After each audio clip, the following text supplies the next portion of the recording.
দেখো, যদি তোমার স্বপ্ন বড় হয় তাহলে সংগ্রাম কি করে ছোট হতে পারে? তাই যখন তোমার পথ কঠিন মনে হতে থাকে তখন বুঝে নাও যে তোমার গন্তব্য তোমার খুব কাছেই রয়েছে। জীবন এত সহজ হয় না, তোমাকেই নিজের জন্য শক্তিশালী হতে হবে। যদি সময় বদলাচ্ছে তাহলে আমাদেরও বদলাতে হবে। জীবনের একাকিত্ব অবশ্যই কষ্ট দেবে, কিন্তু এটাই তোমাকে সফলতার দরজায় পৌঁছে দেবে। সে যদি তোমার হৃদয় ভেঙে দিয়ে থাকে তাতে কি হয়েছে? আমরা আমাদের স্বপ্ন পূরণের রেকর্ড ভাঙব। নিজের স্বপ্নের পেছনে এতটাই দৌড়াও যে একদিন তোমাকে পাওয়া মানুষের জন্য স্বপ্ন হয়ে দাঁড়াবে। জীবনে সেই স্তরে পৌঁছাও যেখানে মানুষ তোমাকে হারিয়ে সারা জীবন আফসোস করবে। মনে রেখো, জীবন প্রতিটি হেরে যাওয়া মানুষকে কিংবদন্তি হওয়ার সুযোগ অবশ্যই দেয়। বাইরের মানুষের কথা শুনলে তুমি ভেঙে পড়বে, কিন্তু নিজের মনের কথা শুনলে তুমি সব জয় করবে। প্রত্যেক সফলতায় তোমার নাম জ্বলজ্বল করবে। তোমার প্রতিটি পদক্ষেপে এই দুনিয়া তোমায় সম্মান জানাবে। সাহসের সঙ্গে মোকাবিলা করো, একদিন সময়ও তোমার গোলাম হয়ে যাবে। কিন্তু মনে রেখো, ভালো ফলাফল অর্জন করতে কথার মাধ্যমে নয়, রাতের সঙ্গে লড়াই করতে হবে। শিক্ষা সেই আগুন যা দাসত্বের কাফনকে পুড়িয়ে ছাই করে দেয়। ভাগ্য যতই উজ্জ্বল হোক না কেন, পরিশ্রমের আগুনে পুড়তে হবে।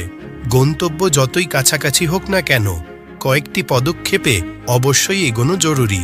কখনো পালাবে না, কখনো থামবে না, শুধু সর্বদা এগিয়ে যেতে হবে। এটাই একজন ছাত্রের সাফল্যের মূল মন্ত্র।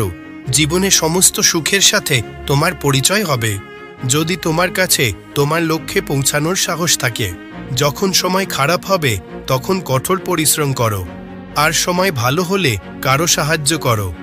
মনে রেখো, একদিন চুপিসারে কোনো ফলাফল তোমার ভাগ্যের পাতা উল্টে দেবে। শুধু তুমি হাল ছেড়ো না। আজ তোমার সময় ভালো যাচ্ছে না, সবকিছু খারাপের সময়ের দিকে এগোচ্ছে। কেউ আপনাকে সমর্থন করছে না, সবাই আপনার উপহাস করছে। তবে ভয় পাবে না, নিজের ওপর বিশ্বাস রাখো। তোমার মধ্যে এমন কিছু আছে যা প্রতিটি বাধার চেয়েও বড়। গাছের পুরনো পাতা ঝরার আগে নতুন পাতা আসে না, তেমনি সমস্যা ছাড়া জীবনে নতুন সুযোগ আসে না। আর কষ্ট সহ্য না করলে ভালো দিন কখনোই আসে না। এই পৃথিবীতে এমন কোনো গন্তব্য নেই যেখানে পৌঁছানোর পথ নেই।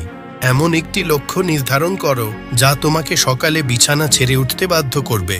বিশ্বাস করো, ভাগ্য বদলাবে, দৃশ্যপটও বদলাবে। তুমি সাহস হারিও না, তোমার হাতের রেখাও বদলাবে। তাহলে যদি আপনি এই গল্পটি আরও অনেক মানুষের কাছে পৌঁছাতে চান তবে এই ভিডিওটি লাইক করুন, যাতে ইউটিউব এই ভিডিওটি আরও বেশি মানুষের কাছে পৌঁছে দিতে পারে। আর যদি আমার এই ছোট্ট গল্পটি ভালো লাগে তাহলে আমাদের চ্যানেলটি সাবস্ক্রাইব করতে ভুলবেন না। আমি আবারও আসব এমন আরও একটি সুন্দর গল্পের সাথে। ততক্ষণ তোমরা ধৈর্য ধরো, কৃতজ্ঞতা প্রকাশ করো এবং জীবনে এগিয়ে যাও।